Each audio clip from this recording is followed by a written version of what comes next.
What is going on, YouTube? It is your boy, MrBaboon. We are back with the reaction video. This time we have world's most murderous dictator, Pol Pot.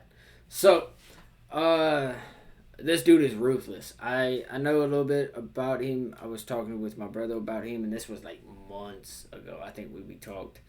But this dude is, bro, this dude is just ruthless.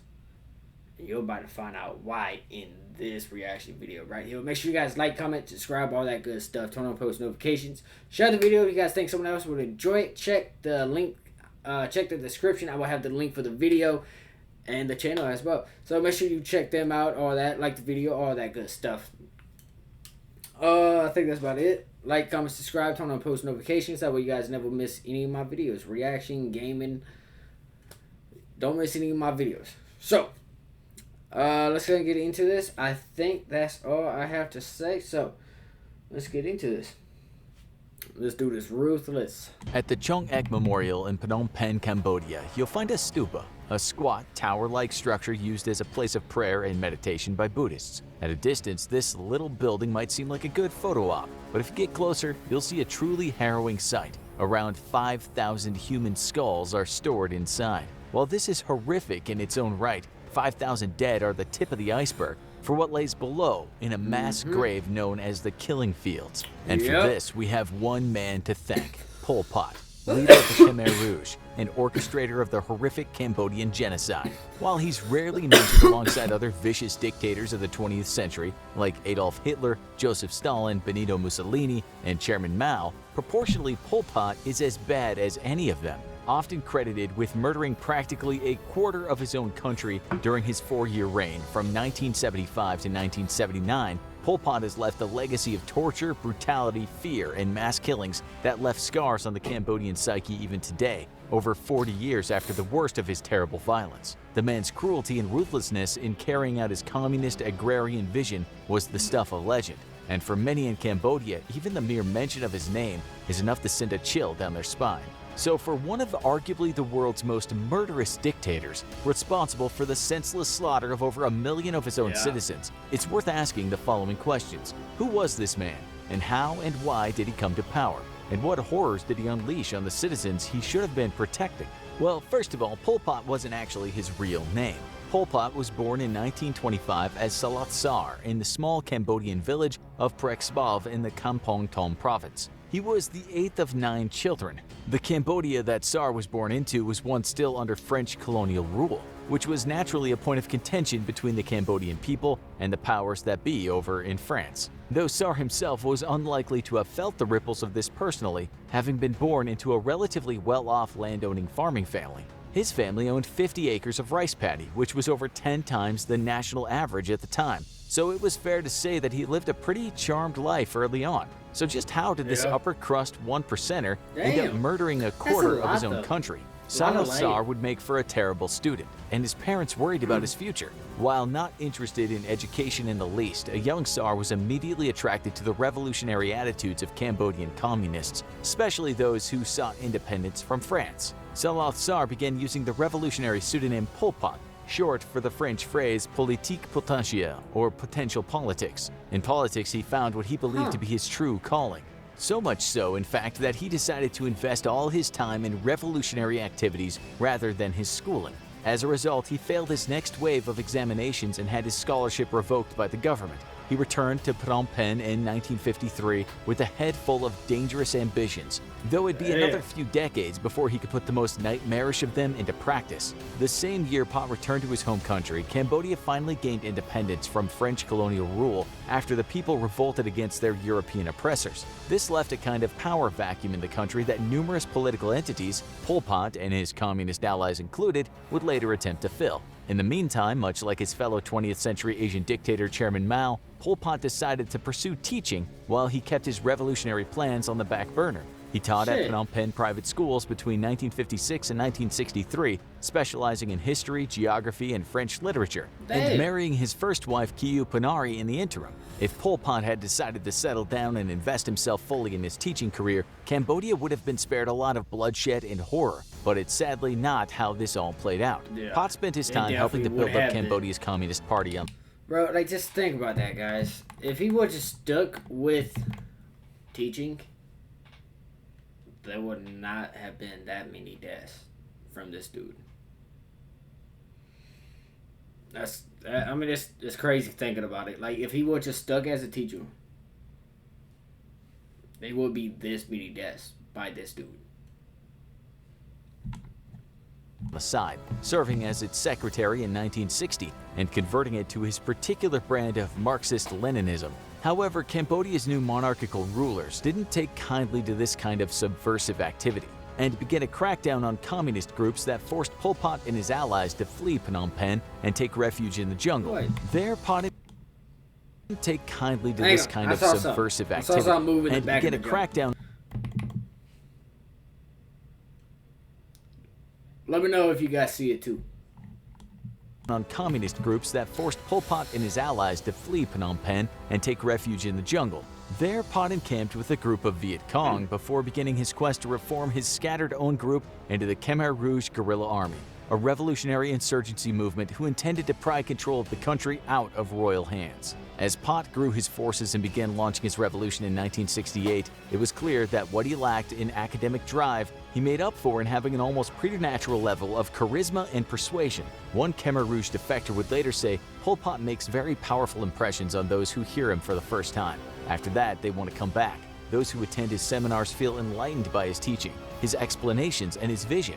He's like a father to us. Much like another one of his contemporaries, Nazi leader Adolf Hitler, Pol Pot ran his political movement not unlike a cult, a group with a loose ideology congealed around a charismatic leader.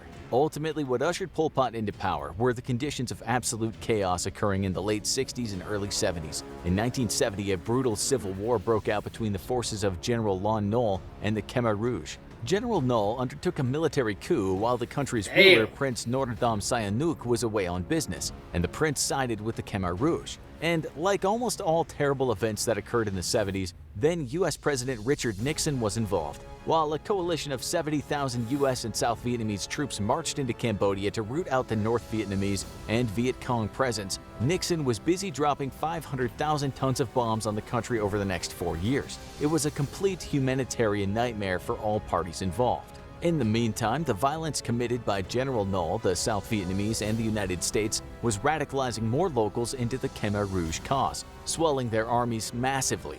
By the time the U.S. was finished brutalizing Cambodia with their bombing campaign, Pol Pot controlled 3/4 of what was left, and after a sustained shelling and forced starvation campaign over Phnom Penh left the capital defenseless, the Khmer forces stormed in and took absolute control. On April 17, 1975, Pol Pot became the de facto leader of Cambodia. Many thought the end of the Cambodian Civil War would usher in a period of stability for the country. Little did they know that the worst was yet to come. Pol Pot had been planning for decades, and at long last he had the power to actualize those plans. Like many infamous totalitarian dictators, he wasn't after power for its own sake.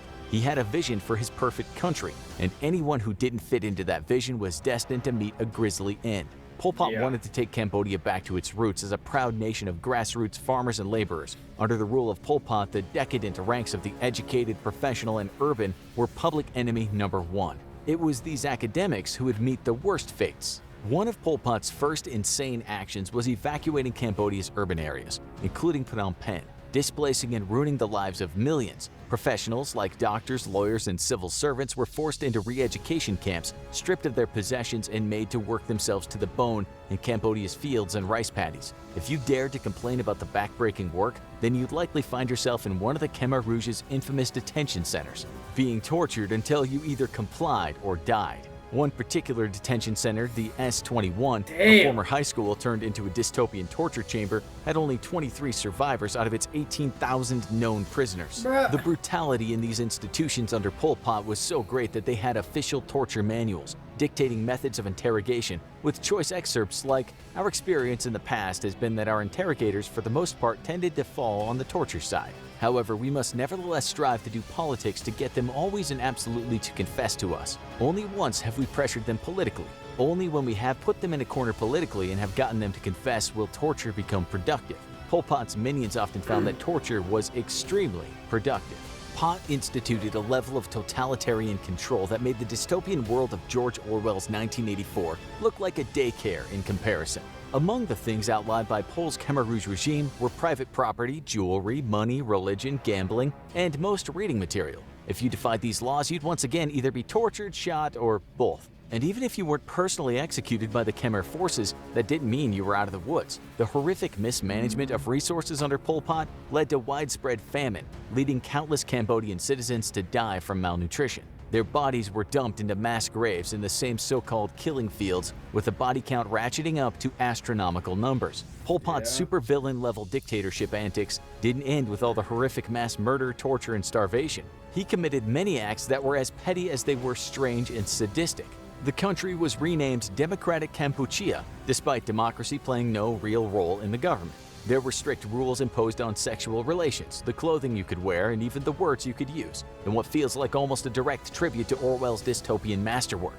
In one particularly insane act, the country's rice fields were forcibly realigned in order to resemble the Khmer Rouge's checkerboard pattern coat of arms. In spite of these cartoonishly weird decisions, you have to remember that Pol Pot was a truly horrific monster. Under his command, children would be ripped from their homes and forced into mandatory military service by the Khmer Rouge, creating an army of obedient soldiers who carried out the will of their murderous dictator on pain of death. Men, women, and children were all horrifically victimized under one man's vision of a classless utopia gone awry, with anyone daring to speak out meeting a brutal end.